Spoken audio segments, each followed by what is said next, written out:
15,000-ഓളം വർഷം മുമ്പ് പഴക്കമുള്ള ഒരു മാമത്തിന്റെ ഫോസിൽ നിങ്ങൾക്ക് കാണിച്ചിട്ടേന്. ദാ ബേക്കിലേക്ക് നോക്കൂ. നിങ്ങൾ കുട്ടികളെയും കൊണ്ട് അബുദാബിയിലെ മറീന മാളിലേക്ക് വരികയാണെങ്കിൽ നിർബന്ധമായും കണ്ടിരിക്കേണ്ട ഒരു പ്രധാനപ്പെട്ട സാധനം തന്നെയാണ് ഈ മാമത്തിന്റെ ഫോസിൽ.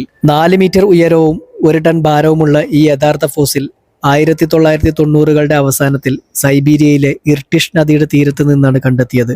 ഇതുവരെ കണ്ടെത്തിയതിൽ വെച്ച് ഏറ്റവും വലുതും പൂർണ്ണവുമായ ഒരു ഫോസിലായിട്ട് ഈ ഫോസിലിനെ കണക്കാക്കപ്പെടുന്നു. ഏഷ്യ, യൂറോപ്പ്, വടക്കേ ആഫ്രിക്ക എന്നിവിടങ്ങളിൽ പ്രധാനമായും വസിച്ചിരുന്ന ഈ ഐതിഹാസിക ജീവികളുടെ പെരുമാറ്റം ആധുനിക ആനകളുടേത് സമാനമായിരുന്നു. വലിപ്പം കൂടുതലാണെങ്കിലും പൂർണ്ണമായി വളർന്ന ഒരു മാമോത്തിന് 8 ടൺ വരെ ഭാരം വരും. അതായത് ഒരു ഡബിൾ ഡെക്കർ ബസ്സിന് തുല്യം. ഈ മൃഗങ്ങൾക്ക് വംശനാശം സംഭവിച്ചതിനെ കുറിച്ച് പല അഭിപ്രായങ്ങളുണ്ട്. ഒന്നുകിൽ മനുഷ്യരുടെ വേട്ട, അല്ലെങ്കിൽ കാലാവസ്ഥ വ്യതിയാനം.